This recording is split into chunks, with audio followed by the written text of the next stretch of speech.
Police সেই যে বিক্ষোভ মিছিল সেই বিক্ষোভ মিছিল তারা আটকে দিয়েছেন এবং আইন শৃঙ্খলা বাহিনীর সাথে জুনায়েদ সাকি তিনি কিন্তু কথা বল গণসংহতি আন্দোলন নেতাকর্মীরা কিন্তু এরই মধ্যে তারা সামনে এগিয়ে যাওয়ার জন্য চেষ্টা করছেন এবং পুলিশ তাদেরকে পিছনের দিকে ঠেলে দিচ্ছেন। দর্শক দেখতে পাচ্ছেন পুলিশ এবং গণসংহতি যারা রয়েছেন আন্দোলন নেতাকর্মীরা তাদের মধ্যে বেশ ধাক্কাধাক্কি হচ্ছে।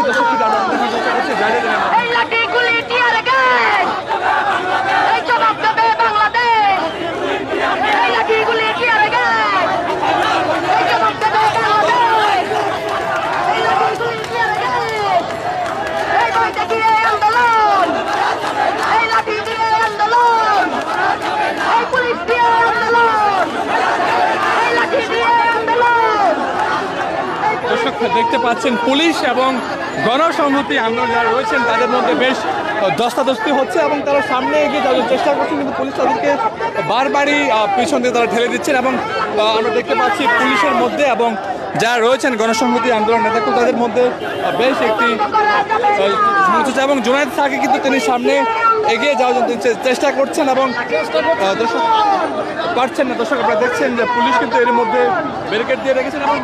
জুনায়েদ সাকি তিনি কিন্তু সামনের দিকে এগিয়ে যাওয়ার জন্য চেষ্টা করছেন। আপনারা দেখছেন যাই সরাসরি দর্শক দেখতে পাচ্ছেন যে উত্তেজনাকর একটি পরিস্থিতি তৈরি হচ্ছে এবং পুলিশও যথেষ্ট পরিমাণে সতর্ক রয়েছে যাতে কোনো ধরনের কোনো অপ্রীতিকর ঘটনা না ঘটে সেদিক। দর্শক দেখতে পাচ্ছেন বাংলাদেশ অভিমুখে যে বিক্ষোভ মিছিল ছিল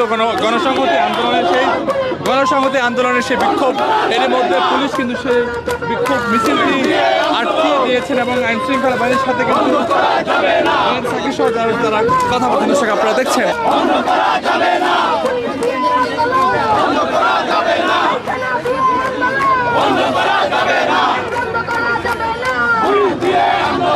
দর্শক দেখতে পাচ্ছেন যে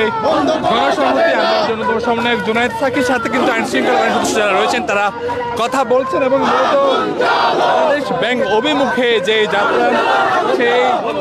যাত্রা কিন্তু এর মধ্যে পুলিশ আটকিয়ে দিয়েছেন। দর্শক আপনারা দেখছেন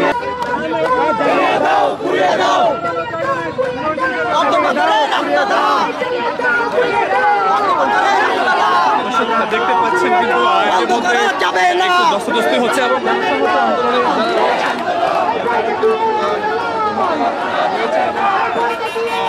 তারা সামনের দিকে যারা রয়েছেন গণসংহতি আন্দোলনের সামনে দিকে যাওয়ার জন্য চেষ্টা করছেন। পুলিশ কিন্তু পিছন থেকে এভাবেই ব্যারিকেড দিয়ে রেখেছেন, অর্থাৎ যাতে কোনোভাবেই তারা সামনের দিকে যে বিক্ষোভ মিছিল সেটি নিয়ে তারা যেন সামনে এগোতে না পারেন এবং যারা রয়েছেন গণসংহতি আন্দোলন নেতাকর্মী তারা কিন্তু এক পর্যায়ে পুলিশের সাথে ধস্তাধস্তি করছেন এবং সামনে এগিয়ে যাওয়ার চেষ্টা করছেন। দর্শক আপনারা দেখতে পাচ্ছেন যে গণসংহতি আন্দোলন নেতাকর্মীরা কিন্তু এরই মধ্যে তারা সামনে এগিয়ে যাওয়ার জন্য চেষ্টা করছেন এবং পুলিশ তাদেরকে পিছনের দিকে ঠেলে দিচ্ছেন।